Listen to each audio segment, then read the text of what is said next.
It's 6 p.m. in the East, 3 p.m. in the West, and Happy Hour Friday in Sydney. This is the Daily Wrap, live from the frozen tundra that is New York City.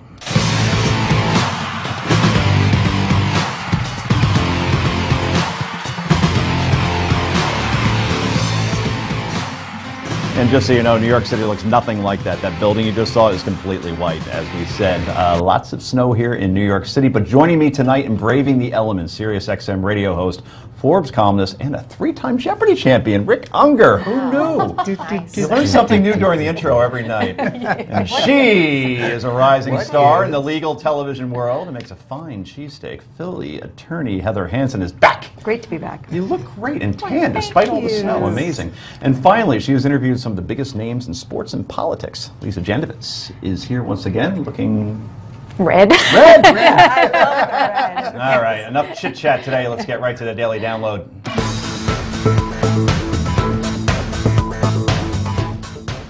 Hillary Clinton continuing to face major heat over her decision to use a personal email account to do state business, but one big question remains: was she sharing classified documents over an unsecure email account? State Department spokesman Marie Harf not exactly sure why that question is pertinent. Do you have anything further on whether there's going to be a comprehensive review of the contents of these emails, or how it is that you've reached the I guess, decision that there was no classified information included in Well, obviously, and part of this is coming up because 300 of her emails were provided to the Select Committee, so somebody obviously had to go through all 55,000 pages and determine if there was anything that was deemed responsive to the Select Committee's request. So that process for that request was undertaken. If other requests come in the future, they will be gone through as well to see if there's anything responsive and appropriate to be provided. She and her team has said that it was not used for anything but unclassified work. We don't undergo scans of everyone's unclassified email to make sure they're only doing unclassified work. So I don't think there was any indication she was doing anything but here. So I don't think it's really a pertinent question. But the mixer at Sigma Chi still on this weekend, according to Ms. Harf. Meanwhile, Democrats are still in a tizzy over how to respond to the news that its inevitable presidential nominee may be harming her chances at, being president. But leave it up to MSNBC to come to the rescue. Guess who Chris Matthews thinks should be blamed? Is it this supposition on the part of her critics, and maybe standby critics, just people watching her over the years, that she is very private about her person, not wrongdoing or something like that. She just doesn't like to be totally exposed in what she does every day. It's her instinct based upon perhaps years of being attacked by the right when she was down in Arkansas, and since then, a built-in instinct for self-protection, a built-in instinct for privacy, which this displays. I just wonder if that isn't coloring this story and the news interest in it, Carol. I think you've got a great point about this, actually, Chris. And our panel all shaking their head in agreement. He's making some sense. In other news, it's opposite day. Anyway, not sure if that was a great point, but Carol Lenning from the Washington Post wisely pushing aside the silliness of Mr. Matthews' statement by pointing out the real issue for Hillary now. It's funny, ironic that, a Benghazi committee that was looking for some sort of dirt and some sort of, smoking gun about how Hillary handled the attack on the consulate in Benghazi didn't really find anything that striking about the State Department's handling, other than they knew that it was a terrorist attack long before they acknowledged it. But now the committee has found something that actually is quite worrisome, that the Secretary of State decided on her own power that she was going to behave in a way that other government employees would not have been allowed. Wow, actual pragmatism and sense on the Lean Forward Network. Well, the former First Lady really providing a ton of ammo to the GOP, but don't think she isn't taking this seriously. Here's her response to the country via Twitter. I want the public to see my email. I asked State to release them. They said they will review them for release as soon as possible. Make your plans for 2017. Rick, it would seem that this whole Clinton email scan is now getting out of control. It could have, but in what never ceases to amaze me, the Republicans are doing what they always do, taking it way too far. They're and playing their hand. They're going to take what was a good story and burn it right out. Today, right here on our network, Ari Fleischer announced to the world that he can guarantee that Hillary Clinton's email account was hacked. He can guarantee it.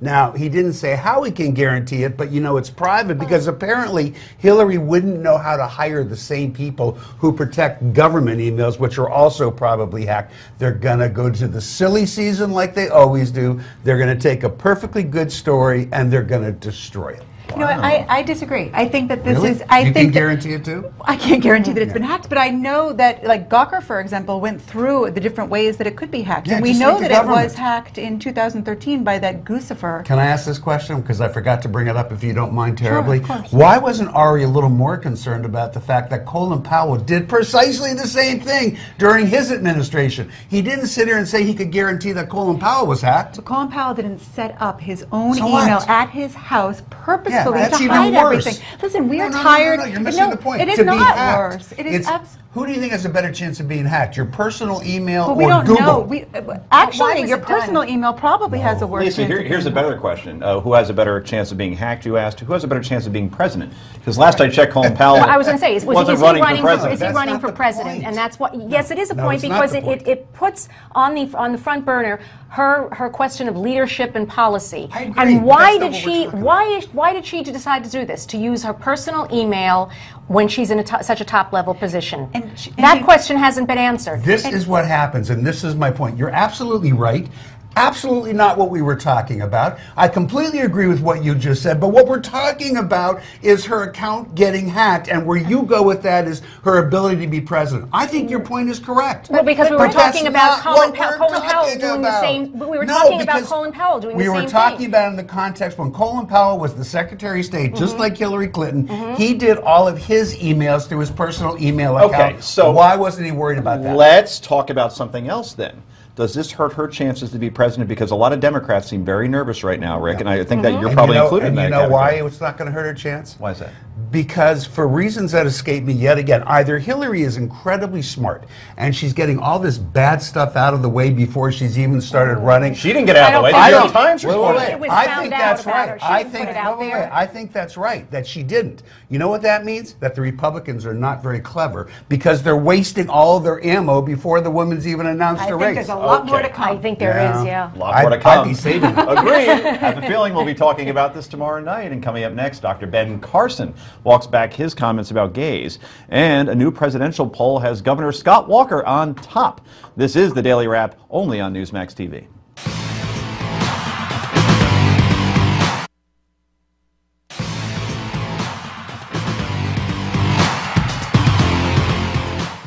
And welcome back to the Daily Wrap. I'm Joe Concha, joined by Rick Ungar, Heather Hansen, and Lisa Jandovitz.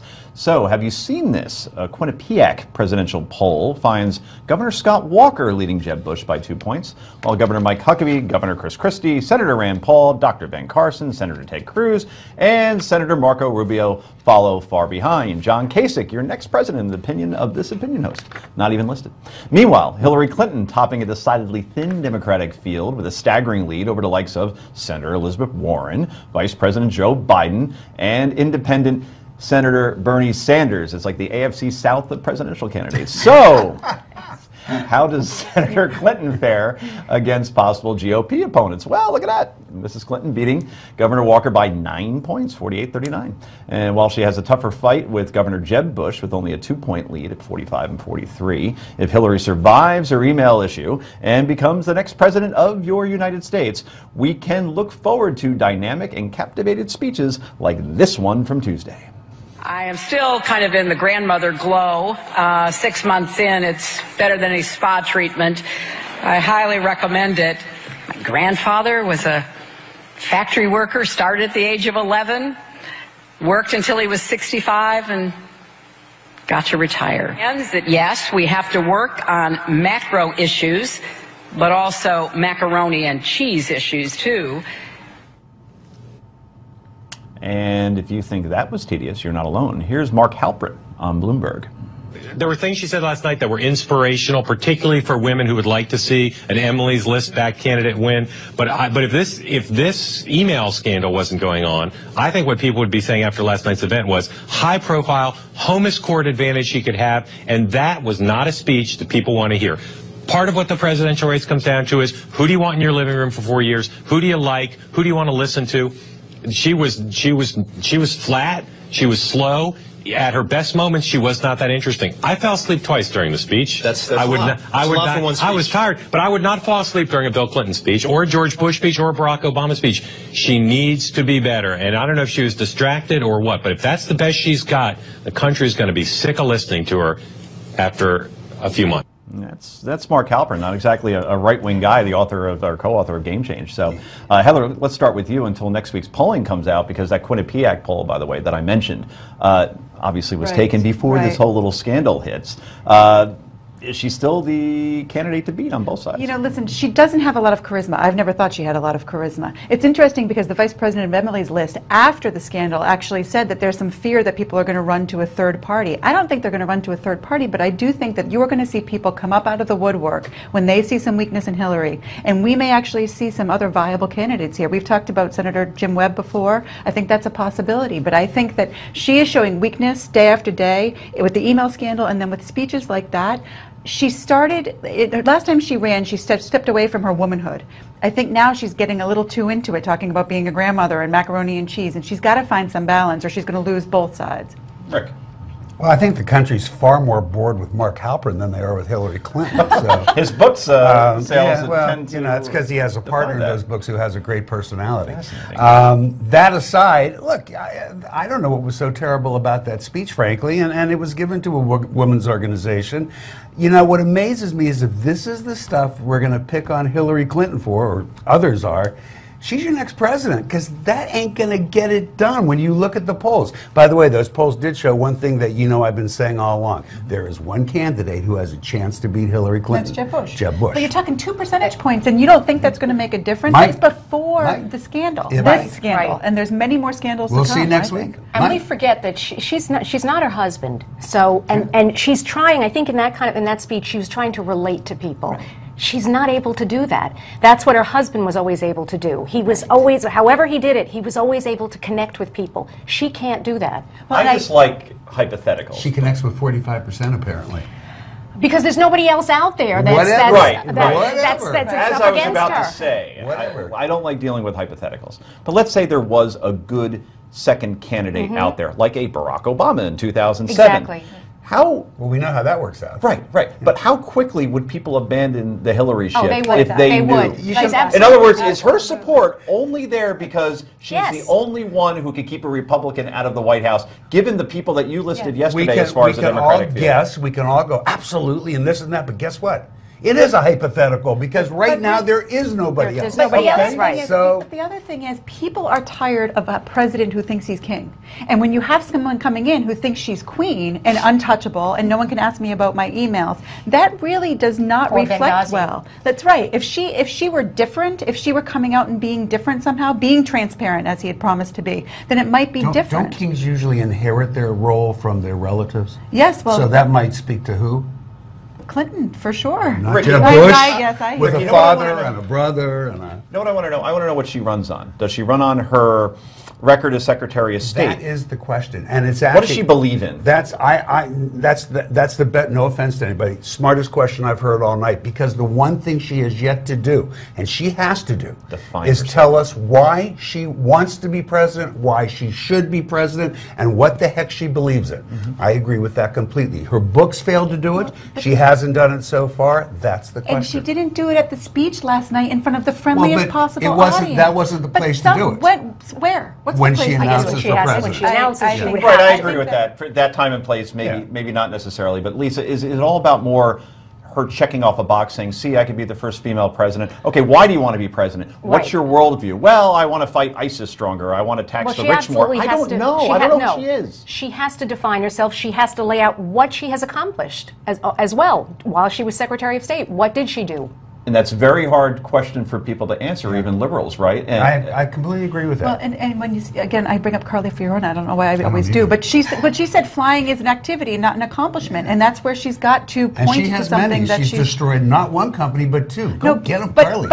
But Hillary's got to give accomplishments. No, she she's does. got to I point agree to with you. something, I do. and more than just activities, and we more need than to just know why titles. She has to tell us why she's the one Besides who's best being a suited to be female, president, aside from being a female and aside from being Bill Clinton's wife. And I finally, agree. just from what you could see right now, and I know it's hard because she's got the makeup on like we have makeup on, and but to stay in the hotel rooms and to fly to 4 different times a day, just from what you could see, and I want a very fast answer on this, does she have the physical prowess right now to handle 16 months of a campaign? Lisa. I'm going to say yes because I think that's sort of a sexist comment because I don't think we would say Nothing it to do about man or a woman. male. No. I don't think a man would be asked that though. Right, I don't either. I do, Wow. but I didn't mean that to be but I sexist do at all. think. Well, No, we I gotta don't go think- I quickly. think the reason is probably because she had a lot of physical issues towards the end of her time at the State Department. Rick, I don't we gotta- know. Okay, yeah, it's a hard question to answer. She just looks tired. That's the only thing I can say. Anyway, new polls about Americans and ISIS coming up next on the Daily Wrap.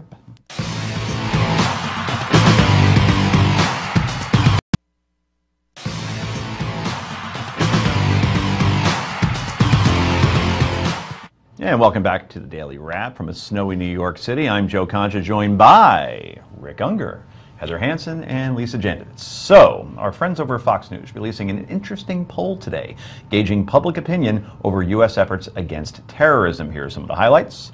53% of Americans feel less safe than before 9/11. More than half also think the White House is downplaying the threat from ISIS more than stopping it. 64%, that's nearly 2/3, think Islamic extremists are making gains rather than losing, and a majority of Americans believe the U.S. should increase airstrikes, drone strikes, and send a limited amount of ground troops to Syria and Iraq to fight Islamic militants. So let's do our own little in-studio poll here. Do you feel more safe, Lisa, than you did even 1 year ago? No. Why is that? Not at all. I mean, I think because of what we're seeing is going on around the world, and I know that John Kerry would like us to feel that the world is safer, but the director of intelligence tells us otherwise. Last year was one of the worst years ever in terms of global terrorism. I know that the president would like us to feel that the media is overblowing this whole thing, but we see the beheadings, we see Paris, we see the men that were picked up in Brooklyn, we see a man being burned alive. We see this going on and ISIS growing. And I don't know how you cannot have a fear that it's going to come to America again. Heather, do you think because of social media and ISIS's ability to communicate all these horrific acts, whether it be the beheadings of Jim Foley and Stephen Sotloff, or whether that be obviously the burning that you mentioned of the Jordanian pilot, and we see these images and you say, boy, these guys are serious and they could be a real threat. But do you think they actually have the ability, the capability to affect us here thousands of miles away overseas? Sure. I mean, look at the Boston bombing 2 years ago. We had, and now we're going through this trial. And when you listen to that testimony, it is so heart-wrenching, and it takes me right back to that day. And that was just 2 years ago in April when that happened. And I agree with Lisa. I think that we are less safe, and I think it also includes Russia and Syria. I mean, we have a president who just doesn't seem to have the heart for international conflict. He would prefer to focus on domestic issues, and I think he would probably admit that. You know, immigration, Obamacare, those types of things. And I don't think that we're as safe as we were. But Rick, with the Boston bombings, and I was playing contrarian there because I also don't feel we're as safe as we were a year ago, mainly because ISIS and obviously we're a target and they're going to come here at some point. But the Boston bombers were lone wolves, basically. They weren't a part of ISIS, right? They now, granted, they were acting in the name of Islam or Allah and to affect American foreign policy, yes, Right. But your thoughts, Do you you're know, smirking. guys? Yeah, I am. Because do you know that your chances of dying from cancer this year are not as bad as last year? Yeah. Right. Being safe in the world is not simply about terrorism. Absolutely. Of Okay. course. Well, we So, can say but that- no, you're saying, of course, I'm blowing it up. But the reality is, every year we're safer, not because of anything the president has done, but in fact, every year we are safer. But we're taking it away from foreign terrorism. policy. I mean, that's what people are focused on. The question wasn't about It was about terrorism. ISIS. The Wasn't it question not about was, do terrorism? you feel safer or not? Now, let's talk about in the terrorism, context okay? of ISIS. We are not, ISIS is not winning, we are not winning. We are, how many months into this fight? It's like asking us 6 months into World War II, well, who's winning? Okay, nobody's winning yet. Do you think we will eventually win? If they're not losing, then we're not winning. Do you think we will eventually win? Well, it's been more than... I think eventually That's a is pretty too easy long question, guys. I Will don't we know. eventually win? Let's talk territory. They have slightly Will they expanded their come and territory invade the since United ground. States? Talking specifically, Not ISIS, invade, you're but they talking could about attack us. Al-Qaeda. One at a attack time. us. One at a time. They please. can attack us. They won't. But all I'm arguing for here, and I'm not defending anybody, but I think it's important that Americans be realistic. The question that was asked in this poll, are you safe or not? They're wrong on the poll because we are safer. We may not be safer from terrorism, but that wasn't the question in the poll. Let's keep it real. Now, could ISIS attack us here? Absolutely, as could any other terrorist organization. ISIL scares me like they scare you, but let's keep it real. But I think that's what people were responding to in the poll. Well, but just because people respond in the poll doesn't mean they stopped and thought, you know what? If I was alive 10 years ago, I'd be dead from that cancer. I'd be dead from that heart I don't disease. think People cancer weren't was thinking anywhere in of the cancer. context of that It's poll. not part of That's that. right. You're right, because they aren't thinking about it. When you decide if you're safer in the world, it's not just about Rick, terrorism. okay, but Heather. you're taking away from the entire poll had to Really do with not. are you Right, more afraid exactly. of ISIS? The entire poll Put the had poll to do, back up. Go Put for the it. poll Can we question put back the poll up. back up, please? The poll had to do with Right, ISIS. exactly. It had Poll to be question back up. But The before ISIS threat. 9/11. What was the The question? White House is ISIS threat. downplaying Poll the on ISIS terrorism. threat. Poll on Exactly. terrorism. What was the Extremists. question? Poll on terrorism. Does it say poll on terrorism? Yeah, Yes, at the it does. top. Okay. All right. And to step away from that is really just taking away from the real argument, which No, is it's what not. are we It's going the to do to point. fight this? And it's more than just ISIS. It's Al Qaeda before ISIS. It's Boko Right. Haram. It's all of these different threats to our country. Do you feel more dangerous from Al Qaeda today than you did a year ago? Are you more afraid of Al Qaeda? I think that there are offshoots of every one of these groups I asked that are a yes or no question. It- Are you of as Al fearful of Qaeda, Al Qaeda? but yes. You are. Yes, because I think that every one of these groups has the opportunity and I'm the not as possibility afraid of Al Qaeda to as I was a spin year off. ago. But- I'm more afraid of ISIL than I was a year ago. I Right, didn't know and they next year it's existed. going to be something else. That's Right, my that's point. the point. But that is There's the point. terrorism in the world. That And it- we have to end it there. That was a very interesting segment. So, coming up next, it's potluck time, a much friendlier part of the show. And you're watching the Daily Wrap only on Newsmax TV, on DirecTV, Dish, and Verizon Fios.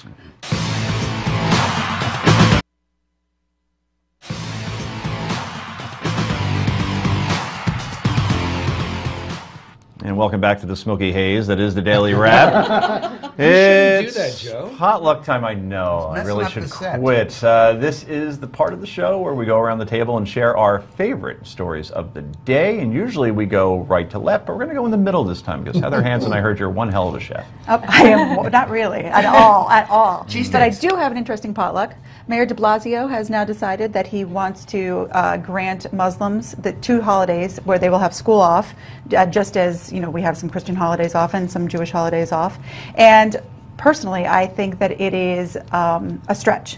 When you start extending days off, and I absolutely think that Muslims should be given the opportunity to celebrate their holiday, to stay home from school on their holidays, as should every other religion, including Hindu, Buddhist, everything. But to start giving all of the kids those days off, in response, you have the selectmen, I think, from Chinatown area saying, well, we want the Lunar New Year off. You have some of the Hindu population of this school saying that they want their holidays off.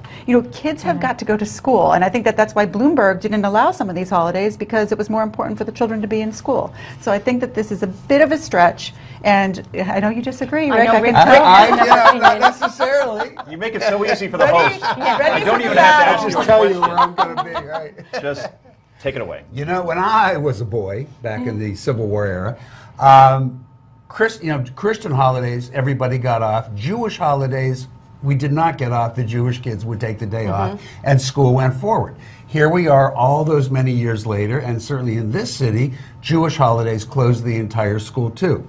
I think many of us would view that as progress. Why not the same for Muslim kids?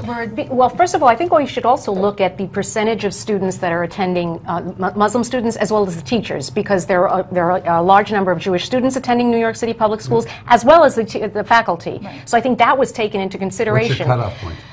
I don't know, but if it's but if either. we're looking at as Heather had said, giving Muslims holidays, then we need to look at other religions, Chinese New and Year. other backgrounds. Right. Well, You know, why did you for instance, why Catholics did don't. you let well, Jews get Catholics those don't days get off? off Holy Thursday, which is a That's holy right. day of obligation, as well as Immaculate Conception. We don't get that But off. you see the obvious logic problem. Who got to decide that, well, there's enough Jews, they hit that level that will close down the schools for the Jewish holiday? It's a Judeo-Christian I think it was the teachers' union. society. What? No, it's not a Judeo-Christian society. I hate when people say it. It's America. You can be any But religion you want. That's Our Constitution right. I says agree so. with that 100%. And you should I be want able to know who celebrate your creates the holidays. cutoff. I think it was the teachers' unions. I used to work in New York City public schools, and I remember when they did not give off holidays, Right. Jewish But holidays. we do now. And the teachers' unions really pushed for that.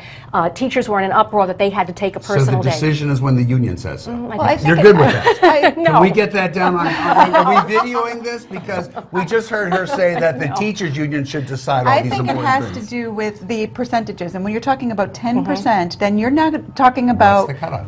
what's the cutoff of school days missed. No, I'm just saying, what's your cutoff for I when don't you have a should and cutoff. shouldn't? I don't Well, have- yes, you do. We know it's not 10% apparently. Well, it's definitely not 10%. What is and it? I think that it is. There are certain holidays that are recognized national holidays that are established and recognized. As far Is as Rosh the, Hashanah a national holiday? I don't know that all schools get those holidays off. I They think do in New most, York. I think in New York City they do, but everybody generally knows the Jewish New Year, and I'm not sure I know. I do. I know those two holidays. The two holidays I've heard of, but I couldn't tell you what goes on with I those could. holidays. So therefore, since I can, and I know what Rosh Hashanah is, I just want to know what the cutoff is. We need to What's take the cutoff? What do you say? What is the cutoff? Yeah. Arbor Day. Everybody should get off No, Arbor no, Day. no. Oh. What is the cutoff? Yeah, well, how do you decide at what percentage do you have to have a certain religion in school to decide, okay, we'll give everybody the day off?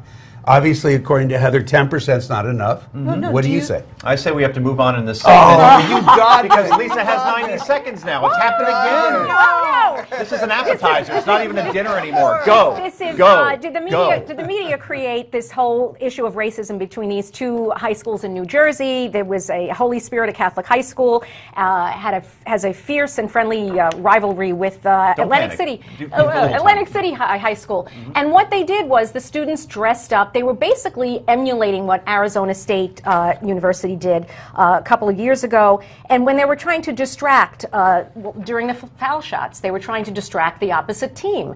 And what they did was they dressed up in various costumes, which were like a banana, a monkey.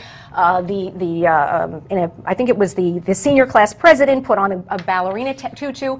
However, people, particularly in the media, USA Today, they said this was shocking, that students did this, and they didn't get What do you punished. say? I say that it is absolutely wrong that the media was trying to push an agenda and play the race card. And they were I wrong. agree with you I agree with you, 100%. too. And I think the students are young enough that they don't know the difference. And they didn't even occur They to did them not- until they the did not- media right, put there those was no words in their objection. mouth. We all agree. So, wow. Oh, That was pretty easy. I concur as well. I concur. Yes, well done. And by the way, the cutoff number that you wanted before? Yes. 18%. There we go. Okay, now we good. know. Okay. Now we know what it We is. have to take a quick break, but don't worry. When we come back, we'll have even more potluck for you, including my own, if Rick leaves me time. He did last time, though. This is the Daily Wrap only on Newsmax TV.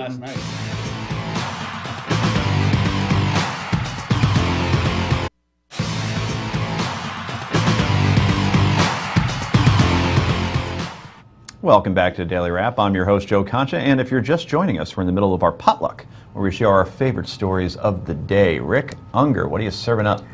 Fascinating meme that kind of got going today in reaction to the Justice Department's report that came out yesterday on Ferguson. The argument being that, no, you can't lay what took place in Ferguson on the police department or their prior behavior. It was all about Al Sharpton. Now, anybody who watches this show knows that there's nobody who enjoys trashing Al Sharpton as much as me.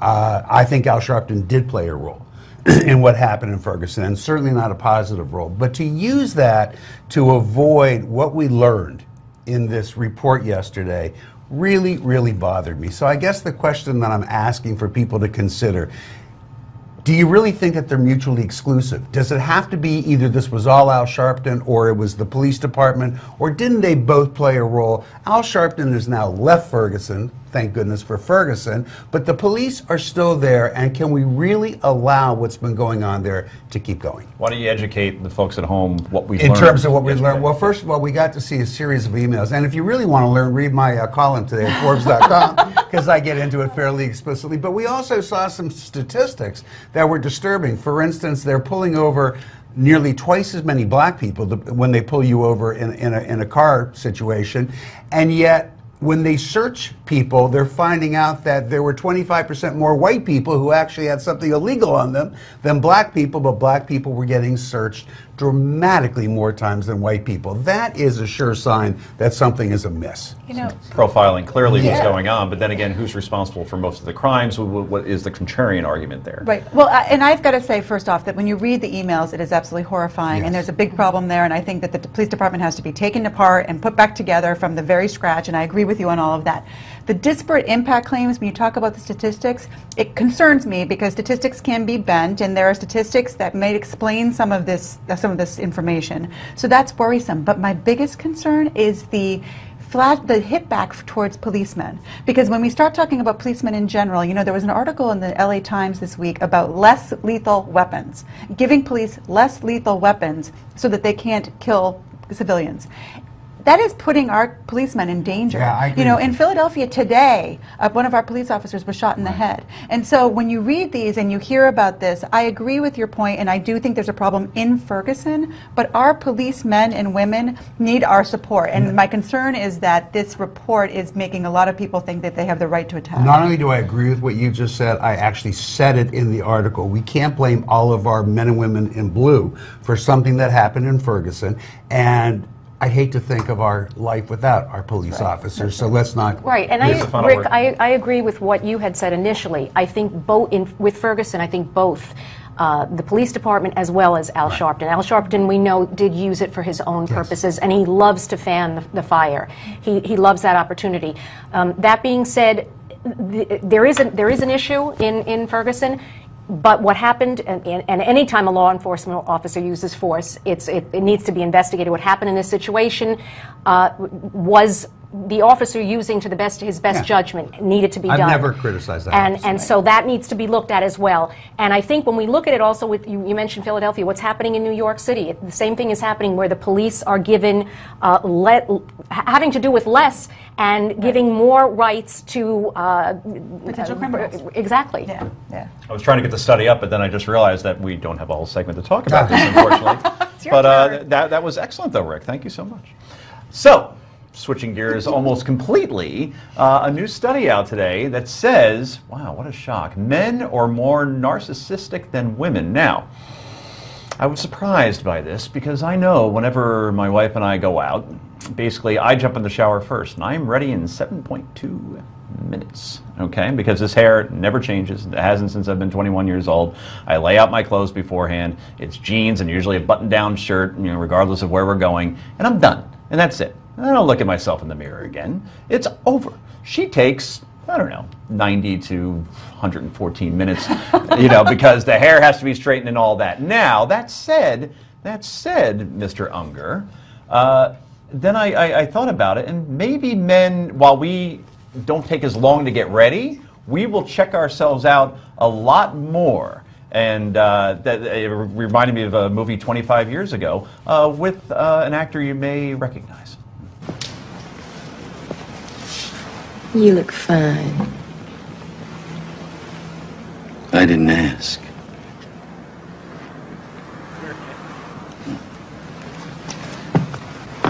Tremendous. Jack Nicholson. That was 26 years ago, actually. It was the summer of 1989. Anyway, we're going to do a lightning round here really quick because we only have 30 seconds, which really means 20. Oh. Are men more narcissistic than women? I don't think so, no. Heather? I think it depends on the man and the woman. Interesting. I have no idea what you're talking about. What in the world is do this before study? every show. What a ridiculous study. Okay, so let's share. Obviously, that's an inside joke. I make sure that my tie is straight. There's nothing more annoying than seeing somebody on national television that has a crooked tie. So I just want to look good for you guys at home. But it's not because, okay, yeah, I'm a narcissist. Who are we kidding? Yay or nay is next. This is the Daily Wrap only on Newsmax TV.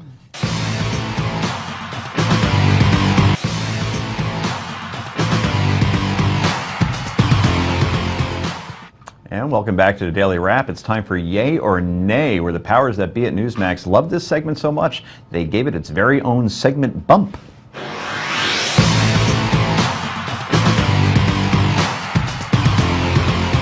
And they actually, No your expense spared, baby. your request, Rick, for Nantucket Red. Expense spared. No, none at all. Yeah, that's 30 good. cents. Big Okay, budget. so did you know it's illegal to take a sled down Capitol Hill? Well, apparently it is. And with the massive amount of snow hitting the Capitol this year, some D.C. residents demanded the sledding ban be lifted, but was denied. So what to do? Well, have a sled in, of course. Capitol Police issuing a statement that the sledding ban is for security reasons, saying, quote, the Capitol grounds are not your typical neighborhood hill or playground, and that sledding can be dangerous. So, panel, are the Capitol Police just party poopers? Lisa, yay or nay?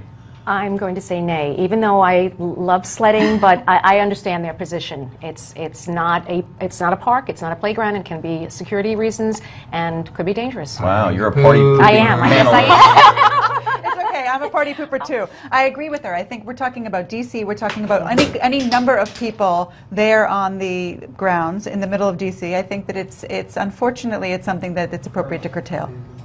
Let them sled, but let me tell you my favorite part of that story. Our friend Katie, who makes us all look really good when we get in front of a camera, showed me that CNN today ran that story under a breaking news banner. Breaking news, kids are sledding on Capitol Hill. Major Film at upset. 11. Wow. Yeah. Well, they couldn't find the plane, so this has to probably replace it. Anything that moves is breaking news. Breaking news. On CNN. Amazing. Well, switching gears completely, do you remember this Saturday Night Live skit from 25 years ago? Hey, look how this cat drives. He's all over the road.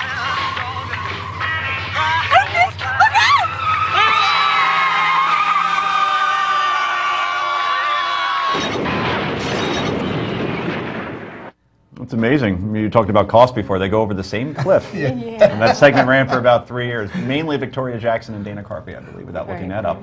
Well, anyway, while cat drivers are outlawed in most states, Google may be ruling out a self-driving car for testing as early as this year. It's called Google X. The research lab running the experiment will be conducting trial runs in California for a few dozen lucky people. So, panel, would you offer yourself up as a passenger to test Google's self-driving cars, yay or nay? Rick Ungar.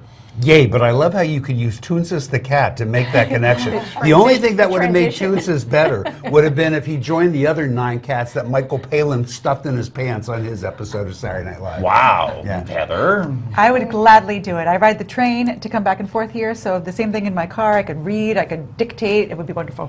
I'm a baby, so I would say no.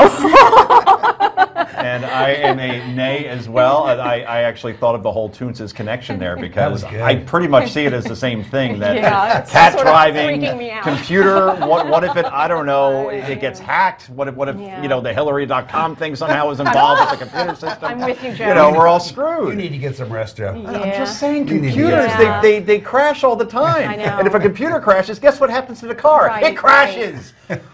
Concussions are Not unfortunately if par Jesus for the is dead. course in the NFL, but 2 players are hoping their injuries could help scientists with brain disease research. So get this, New York Giants punter Steve Weatherford, he's on Fox 5 here in New York often with some friends over there, and former NFL receiver Sidney Rice announced yesterday that they will donate their brains to medical research after their deaths, so bravo to them. So panel, here's a question for you. When you die, and Rick says he never will, but Lisa, when you pass and leave this earth, will you be donating your brain to science? I don't think anyone's going to want my brain for science, so I never thought of that. I'm going to say no. What'd you get in the SATs? I don't, about 1,200 only. That's pretty good. That's worth donating your brain for. you. All right, sign her up. No. Sure. I mean, I'm an organ donor, so everybody's getting everything that I've got. Why not my brain too? Is the brain included in the organ I donor? guess. I don't know. Or you have to guess, like, specifically no. I say mean, no brain. one gets a brain transplant, but I don't know if it matters. You know, Study it's your brain, included. though. Sure, they can have it. You're a high-priced lawyer, right? If they want my brain, they can Okay. have it. They can only have mine if they're going to freeze it to reinsert later. By the way, Steve Weatherford, very brave what he's doing, but could I point out he's a punter? Punters don't get hit very often. She's a punter that's probably in better shape than most people on the Okay. team. Just It's saying. really So didn't work out. he should pull out I of am that a then. nay because I'm freezing the body and they're bringing me back in 100 years. So You the and brain Marcus. better be intact. And anyway, finally, a long commute to and from New York, or excuse me, to work, can really get you after a while, right? But this guy's commute takes the cake. 61-year-old Steven Simhoff walks 35 miles a day to work every day. He doesn't drive. So we're going to have to make this short, panel, quickly. Would you walk 35 miles to work? Lisa? No, Heather. I couldn't. Do what you have to, but I don't think I tried. Rick. Easy nay, but he has my admiration. Okay, Yes. here's the thing. He says he can't take his minivan because he can't afford to fill it up all the time. It's called a bike, all right? That doesn't cost any money. So I don't buy the whole story. I'm sorry. This was the Daily Wrap. Good night, everybody. Joe Concha. Bye-bye.